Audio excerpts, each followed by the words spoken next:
Bonjour à tous, aujourd'hui on se retrouve pour une nouvelle vidéo et aujourd'hui on s'attaque au top des Z590 carte mère Intel destinée à la 11e génération qui supporte aussi éventuellement la 10e. On en parle tout de suite après l'intro, c'est parti.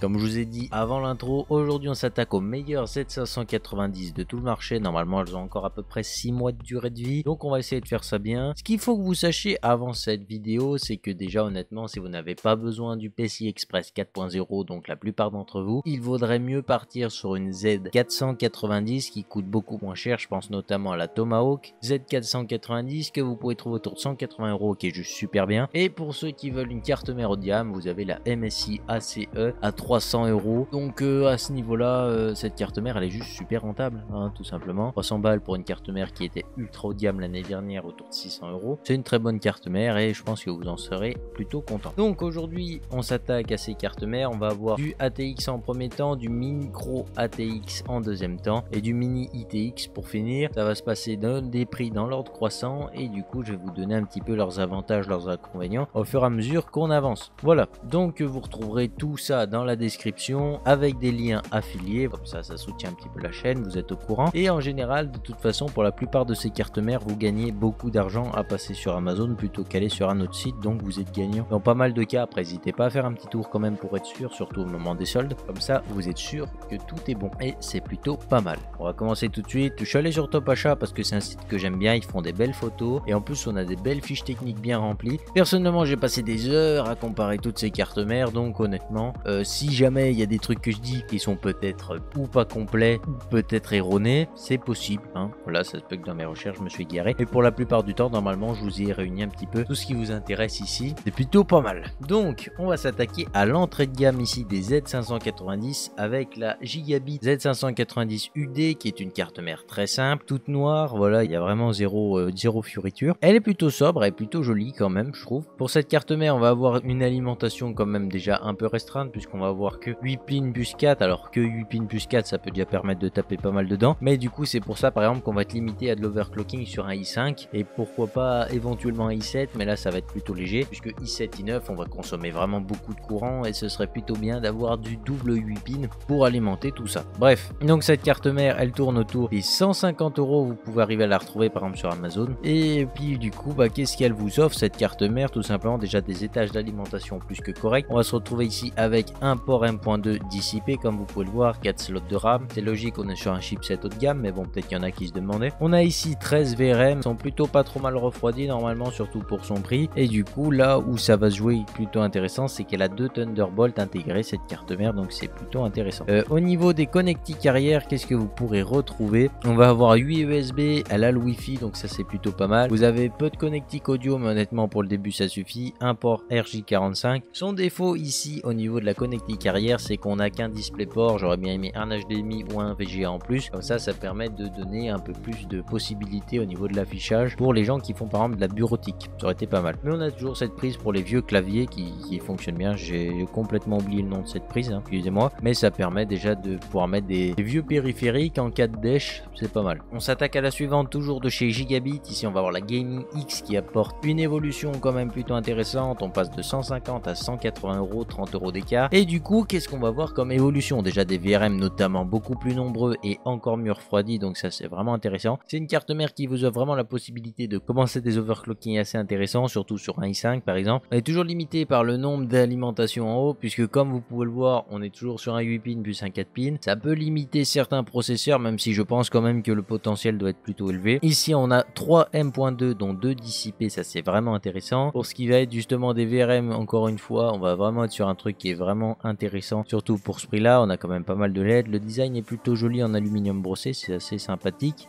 Pour ce qui concerne l'arrière de la carte mère, on va avoir 6 ports audio, donc qui sont plutôt pas mal. La carte son reste exactement la même que celle d'avant, donc ça c'est un peu dommage. Par contre on va avoir ici 8 USB encore une fois avec un USB-C et puis malheureusement toujours un seul DisplayPort. Ça suffit pour mettre un écran, mais malheureusement des DisplayPort tout le monde n'en a pas chez soi, donc ça peut être assez pénalisant ici. Pour ceux qui veulent overclocker, on peut monter la RAM jusqu'à 5333 MHz sur cette carte mère, donc c'est plutôt pas mal. La plupart des cartes mères de ce top peuvent dépasser les 5000, donc en général je préciserai quand vous pouvez pas dépasser 5000. Et puis contrairement à celle juste avant, elle a plus qu'un seul Thunderbolt et là c'est un petit peu dommage.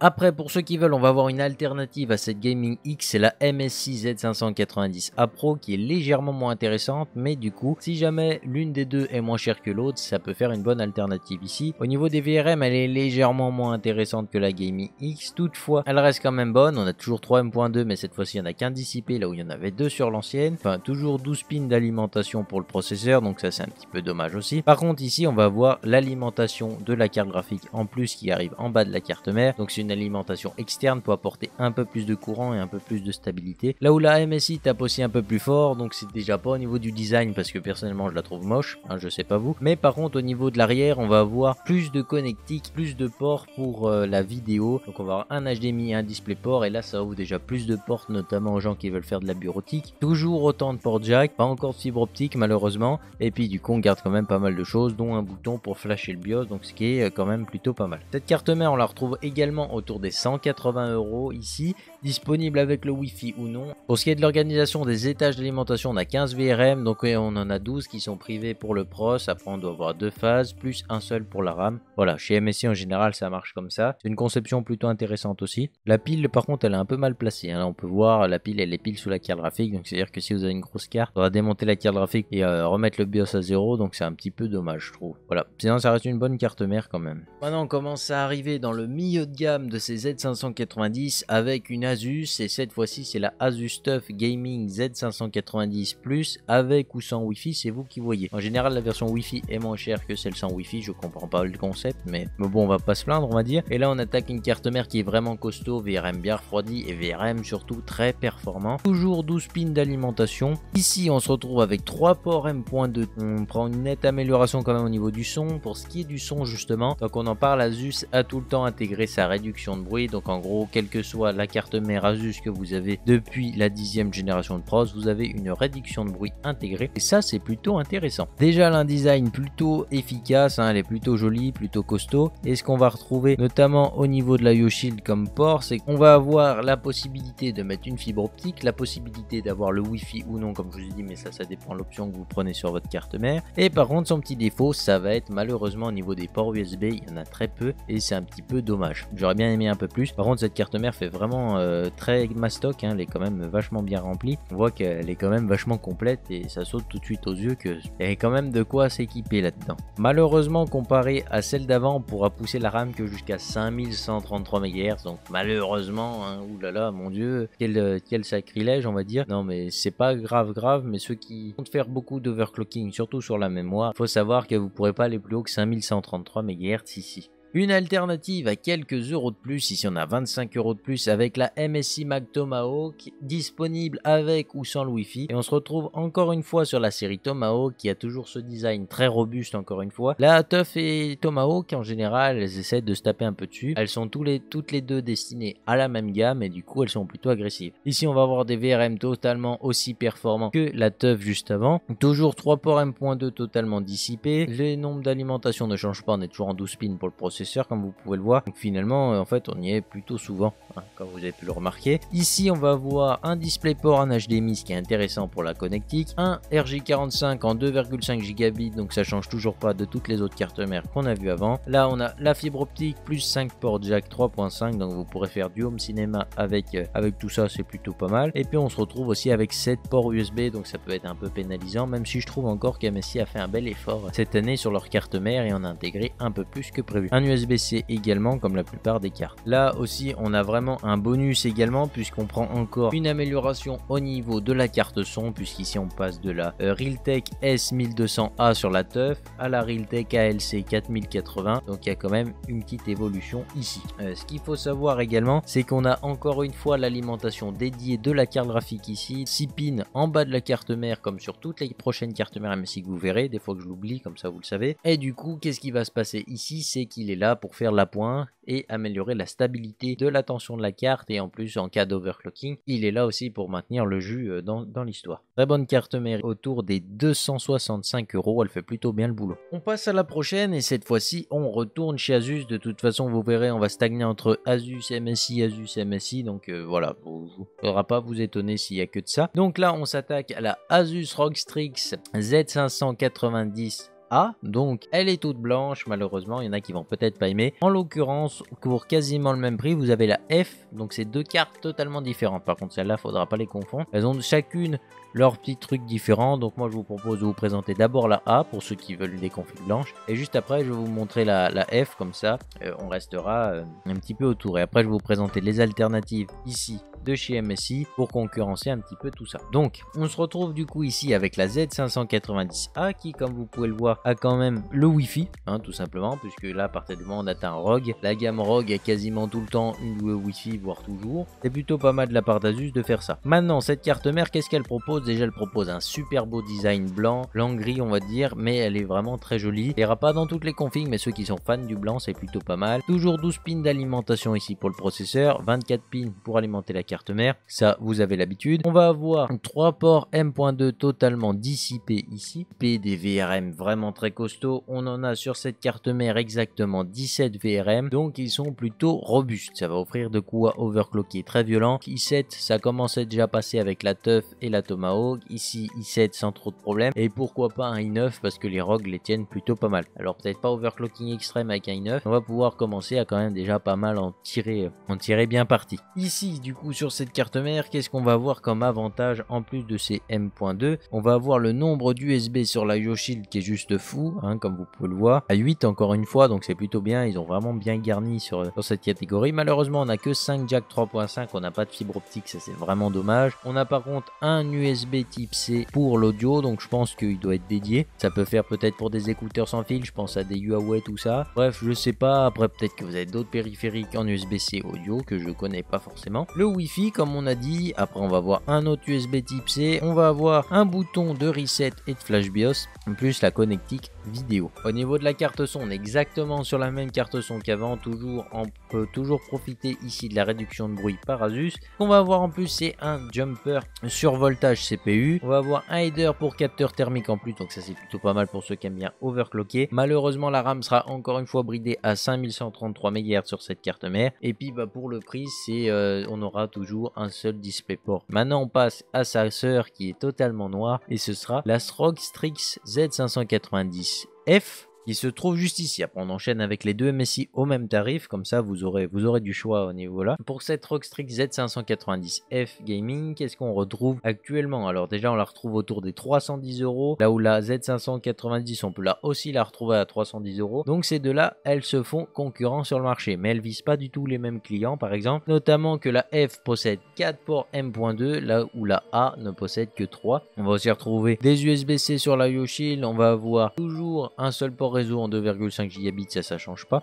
Voilà, je vais peut-être cliquer dessus, comme ça on verra un peu mieux. Et là par contre, c'est organisé différemment, comme vous pouvez voir. On a une fibre optique, notamment pour l'audio, accompagnée de ces 5 ports jack 3.5. On va aussi avoir 2 ports USB-C qui cette fois-ci ne sont pas forcément réservés à l'audio. On a vraiment de quoi mettre ce qu'on veut. On a les boutons reset et les boutons flash BIOS, plus la connectique vidéo. Pour ce qui concerne l'intérieur de cette carte mère, déjà les plutôt jolis, comme vous pouvez voir, les plutôt sympathiques. Les 4 ports N.2 sont totalement dissipés, les VRM sont plutôt costauds, 14 plus 2 VRM, donc en gros 14 VRM plus 2 phases, c'est plutôt un bon combo ici également. Très bien refroidi, on est sur du ROG Strix, donc il n'y a pas vraiment de doute là-dessus. Ce qu'on va retrouver également d'intéressant à l'intérieur, c'est un header Clear CMOS, on va avoir un header pour port COM, en plus on va avoir un header pour capteur thermique, on va encore avoir un jumper de survoltage CPU qui est aussi intéressant pour les overclockers de l'extrême, un header SPI TPM, alors ça je sais pas ce que c'est, j'ai vu que c'était là, donc je vous le donne comme ça. Et on va avoir aussi un header Thunderbolt, donc pour mettre une fiche Thunderbolt à l'intérieur, et ça c'est plutôt bien.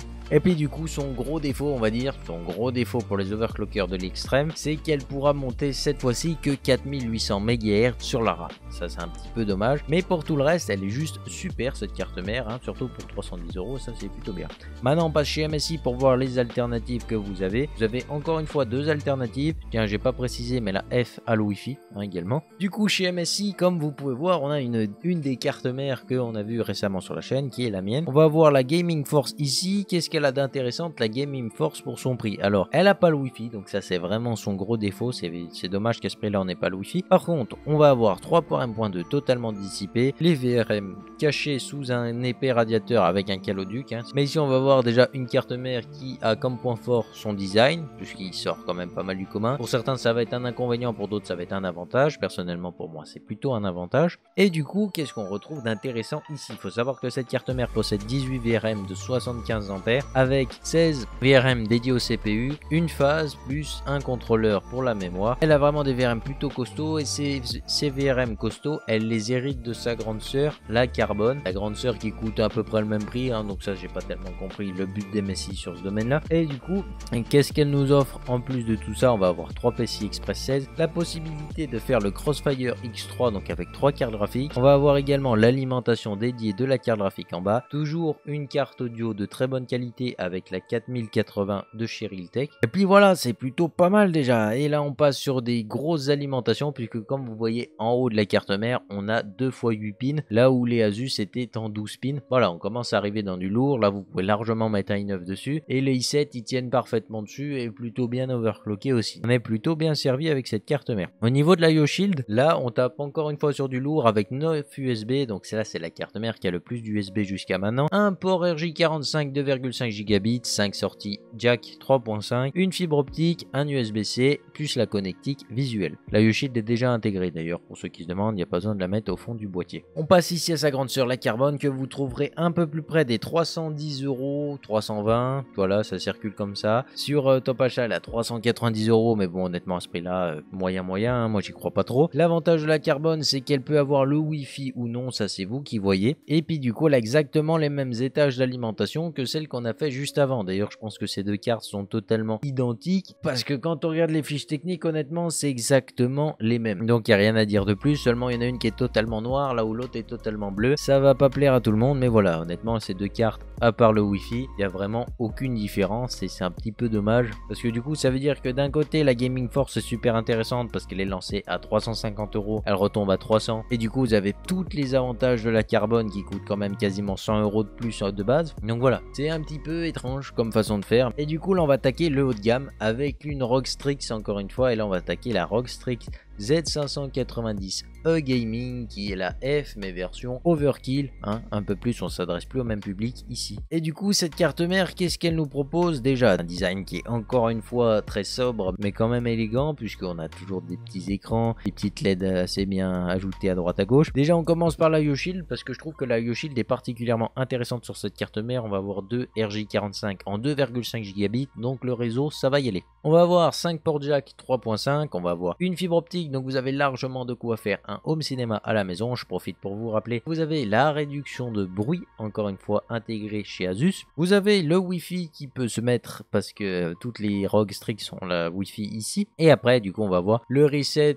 plus le bouton de flash BIOS à l'arrière de la carte mère, deux USB-C encore une fois. Et ça, c'est plutôt intéressant. Pour ce qui concerne l'intérieur de la carte, on va être en 16 VRM avec 14 plus 2 encore une fois, comme la F. Et du coup, là, on va avoir encore une fois 4 ports M.2 totalement dissipés. C'est beau à voir, c'est plutôt du bon travail de chez Asus. Une carte audio toujours de très bonne qualité, elle a toujours pas changé depuis la Tomahawk. Mais bon, ils ont une petite amélioration à chaque fois chez ROG Strix, puisqu'ils leur donnent un petit effet, comment dire, ils les upgrade un petit peu leur carte. Du coup, contrairement à la F, on peut monter à 5133 MHz pour la RAM en overclocking, ça c'est plutôt pas mal. C'est à peu près tout pour elle. Et sinon, elle a vraiment déjà pas mal de fonctionnalités intégrées. On va avoir de quoi avoir des aiders de surtension, on va avoir de quoi mettre des capteurs thermiques, tout ça. Et vraiment côté overclocking extrême, cette carte mère est encore une fois ici pour vous aider à le faire. Voilà, donc elle a le i9, pas de problème, vous pouvez largement le monter dans ses derniers retranchements. Elle devrait savoir comment lui parler. Et du coup, cette carte mère, elle tourne autour de 380 € sur à peu près tous les sites. Et du coup, voilà, on se rattaque ici avec la Unifi. Ce qu'il faut savoir sur la Unifi, c'est qu'on passe des 18 VRM juste avant sur la Carbone à 16 VRM ici. Mais par contre, on va avoir une nette amélioration, c'est qu'on passe des VRM avec avec une capacité de 75 ampères à 60 ampères. Donc ça parle que aux overclockers, on va dire. Là où aussi elle est plutôt efficace, la Unifi, c'est que vous pouvez déjà gérer encore une fois le Crossfire 3-way, donc en gros avec 3 cartes graphiques. Vous avez 4 Z debug LED, vous avez un bouton reset, un bouton start directement intégré à la carte mère. Vous pouvez carrément monter la RAM jusqu'à 5600 MHz ici, donc c'est vraiment super bien. Les VRM ils sont juste cachés sous un énorme radiateur vraiment super gros et ça c'est plutôt bien. 4M.2 totalement dissipé ici encore une fois. Et puis voilà, que dire de plus, cette carte mère est juste très belle, très sobre, très efficace en plus pour l'overclocking. Et si on s'attarde un petit peu sur la IOShield, on peut voir 11 ports USB quand même, donc elle est pas là pour déconner. Un HDMI, malheureusement il n'y a que un seul HDMI. Alors là c'est plutôt pas mal, un bon choix de la part d'MSI puisqu'ils ont choisi de mettre la connectique que le plus de gens avaient chez eux, le HDMI. Donc ils ont choisi de payer des taxes pour mettre le HDMI justement, parce qu'il faut savoir que le HDMI c'est un brevet déposé. Donc ils ont choisi de payer une partie en plus pour mettre un HDMI et offrir plus de potentiel aux gens pour pouvoir mettre plus facilement leur écran, plutôt que de choisir un DisplayPort et la solution de facilité pour eux et pas pour les clients. Ça c'est quand même à mettre en avant, on va dire. Et puis sinon au niveau de la connectique audio, on est toujours sur de quoi faire largement des home cinéma avec plein d'enceintes, tout ça, ça gère plutôt pas mal. Et un gros avantage ici pour cette carte mère, c'est qu'elle a une backplate à l'arrière, donc un gros renfort pour vous permettre de mettre des ventirades énormes, tout ça, et dans le temps elle va durer nettement plus, elle va être beaucoup plus costaud. C'est rare de voir des cartes mères pliées et je pense que celle-là ne risque pas de plier vu l'armature qu'elle a à l'arrière, ça c'est sûr et certain. Cette carte mère est proposée autour de 400 € sur la plupart des sites et sinon sur Top Achat elle tourne autour de 460 €, c'est un petit peu plus cher. Maintenant on passe aux prochaines, les deux prochaines c'est des cartes mères à 500 €, donc on fait un bond de 100 € et du coup on va voir tout de suite ce qu'elles nous font gagner et le top va s'arrêter là pour les ATX. Pour 500 € vous avez deux alternatives, donc encore une fois une Asus et après une MSI. La Asus est un peu meilleure que la MSI. Donc au niveau de la Asus on est sur la Maximus 13 Hero qui coûte 490 € et du coup ici on est toujours sur 16 VRM avec 14 VRM plus de phase, on va dire. Du coup on se retrouve avec 4M.2 totalement dissipé ici. Le Wi-Fi à gogo, cette carte mère a vraiment un design super joli avec des espèces de griffures sur les radiateurs qui la rendent magnifique. Le radiateur est vraiment très épais, toujours un Caloductus dessous. On va encore avoir une carte son de fou furieux avec la 4080, hein, ça suffit largement comme carte son pour la plupart des gens qui font pas forcément de l'audio chez eux. Et là où elle tape fort, c'est qu'on a quand même pas mal de boutons directement intégrés. On a un bouton Flex Key, on a un bouton Start, un header speaker, un header de capteur thermique, un header de survoltage CPU, un header SPI TPM, un header Thunderbolt, et puis après on a un jumper de survoltage CPU, plus encore une fois bien entendu pour l'audio, vous savez de quoi on parle, le traitement du son justement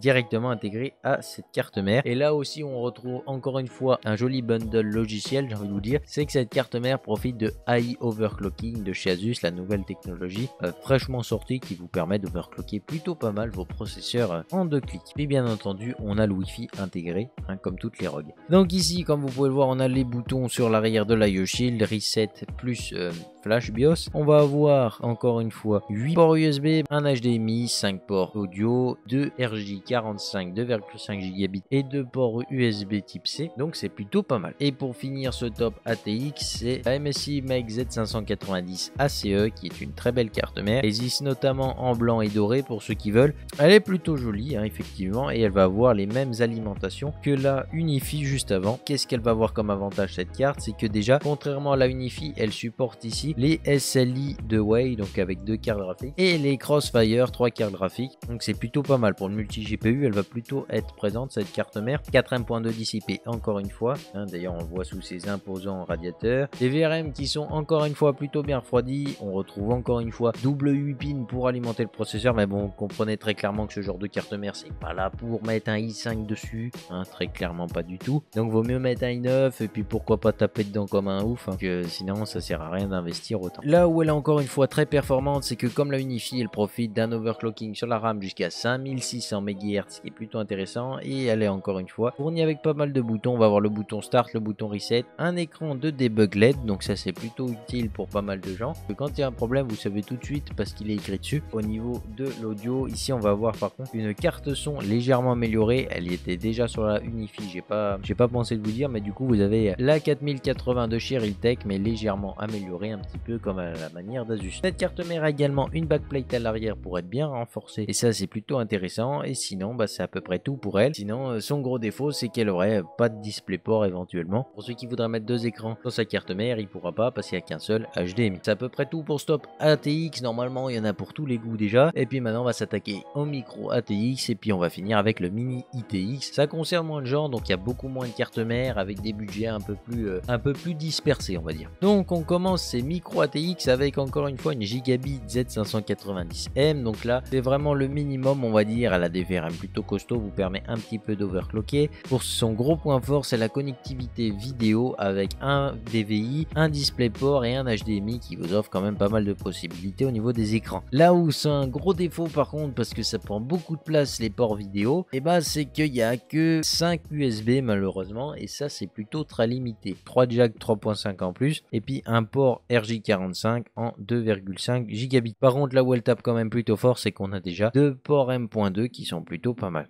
Cette carte mère est commercialisée autour des 160 € à peu près. Je pense que vous devriez arriver à la trouver autour de 140 € de temps en temps. Ça dépendra des moments. Celle qui arrive juste après, c'est la Gigabit Z590M Gaming X. Donc c'est la Gaming X de tout à l'heure, totalement identique. Autant de VRM, aussi bien refroidi, mais là par contre on la rétrécit au lavage avec un port M.2 dissipé, un autre port M.2 qui n'est pas dissipé, donc ça fait 2 M.2 en tout. Une carte son qui est pas mal sans être exceptionnelle, mais elle fait toujours le boulot. Et puis ici du coup on va encore avoir le même défaut, 5 USB plus un type C. Malheureusement ici on ne peut pas avoir l'excuse que les ports vidéo prennent de la place parce qu'on a perdu le DVI depuis tout à l'heure. Avec 6 jack 3.5 pour commencer à faire des home cinéma, ça peut être plutôt intéressant. Et du coup voilà, c'était tout pour les micros ATX. Après les autres c'était plus ou moins intéressant, donc voilà, j'ai pas mis. Par contre on finit avec les ITX. Alors le minimum en ITX ça va être la Gigabit Z590i Aorus Ultra. Vous propose pas forcément des VRM super méga costauds, mais ils sont déjà plutôt bien refroidis. Et puis bon, faut bien se dire qu'une ITX en général c'est pas conçu pour overclocker à bloc, donc il devrait être suffisamment costaud pour commencer à overclocker, mais pas suffisamment pour non plus aller chercher les 5 GHz voire 5,2 sur tous les cœurs de votre i9, tu vois ce que je veux dire. Donc voilà, vous avez déjà un port M.2 qui est plutôt bien dissipé, puisque comme on peut le voir, le caloduc passe carrément en dessous. C'est plutôt intéressant ça déjà comme refroidissement. Et voilà, donc cette Aorus va déjà vous permettre de faire une config plutôt miniature avec pas mal de choses dessus, et pour son prix elle a quand même déjà pas mal de connectiques à l'arrière. On a 2 connectiques vidéo avec l'HDMI, le DisplayPort. On a quand même déjà 7 USB, donc pour une carte mère ITX c'est plutôt pas mal. Un RJ45 en 2,5 pouces, on a le Wi-Fi et puis on a notamment 3 jacks. Voilà, donc c'est un peu dommage de pas en avoir 6, surtout que la carte son est déjà pas mal. Gigabit on a malheureusement décidé autrement, donc voilà. Pour un glow up un peu plus important, on attaque avec 100 € de plus ici et la Asus ROG Strix Z590i. On a le Wi-Fi, hein, comme vous avez l'habitude de le savoir. Et du coup, cette carte mère, qu'est-ce qu'elle a? Elle a des VRM quand même déjà bien costaud, bien refroidi. Un caloduc encore qui fait un petit peu tout le tour de la carte mère. Un M.2 déjà dissipé. Et puis du coup, là où c'est vraiment la dèche, par contre, c'est qu'on a que 6 ports USB à l'arrière. Bon, on a 2 USB type C, donc ça rattrape un peu, mais ça suffit clairement pas à mon avis. Et puis du coup, on se retrouve avec 3 jacks ici plaqués or. Comme ça, tu peux carrément voir ton reflet dedans, tellement c'est beau, seigneur. Mais moi, j'aurais bien voulu déjà 6 jacks et puis un peu plus d'USB sur cette carte mère, étant donné le prix. Ça aurait été plutôt pas mal. Bon, déjà ça vous fait une très bonne carte mère en soi, mais je trouve que franchement un petit peu plus d'USB sur l'arrière, ça aurait pas été de refus. Et on finit avec le top du top de la carte mère ITX. En général, MSI, il la loupe pas celle-là. C'est la Meg Unifi version ITX. Alors comme vous savez que déjà sa version de base est très costaud, celle-là je vous laisse deviner qu'elle l'est tout autant. On va avoir beaucoup de VRM, très solide, 90 ampères par VRM. Et puis du coup, ici seulement 8 pins pour alimenter. Mais bon, vous doutez bien que sur une ITX, on met pas non plus des trucs de fou furieux pour overclocker comme des oufs. Donc voilà, un port M.2 dissipé, ça c'est plutôt pas mal. On a 2 ports M.2 parce qu'on en a un qui est planqué à l'arrière de la carte mère, voilà tout simplement. Et puis sinon, au niveau de la Yoshi, la MSI a tapé déjà plutôt fort parce qu'on va avoir des micros DisplayPort en plus d'avoir l'HDMI et le DisplayPort. Ça c'est vraiment bien parce que ceux qui veulent beaucoup d'écran, en plus elle est plutôt bien aérée au niveau de la Yoshi, donc ça lui permet de bien respirer. Toujours 3 jack 3.5, c'est un peu dommage, mais bon, apparemment ils ont tous décidé de les faire comme ça, qu'est-ce que vous voulez que je vous dise. Et puis voilà, et après 2 Thunderbolt sur l'arrière, donc voilà, c'est plutôt une bonne carte mère ici, et je pense qu'elle va pouvoir supporter les plus gros processeurs, encore une fois, du marché, pour un PC qui va être miniature, format console, et ça c'est plutôt bien. Voilà, sur ce j'espère que cette vidéo vous aura plu, ça m'a pris vraiment longtemps de trier toutes les cartes mères une par une, parce qu'il n'y a personne qui s'est tapé une playlist avant moi, enfin sur internet j'ai pas trouvé beaucoup de gens qui recommandaient beaucoup de cartes mères, donc j'ai dû tout faire à la main, et ça a été plutôt long, donc j'espère que cette vidéo vous a plu. Si c'est le cas, n'hésitez pas à lâcher votre plus beau pouce RGB, à vous abonner si c'est pas encore fait. Merci beaucoup d'être resté jusqu'à la fin, ça fait toujours plaisir. Puis j'espère que je vous aurai aidé à choisir votre carte mère, au moins avec cette vidéo. Sur ce, portez-vous bien, on se retrouve mercredi prochain à 14 h pour une prochaine vidéo. Bye les gens.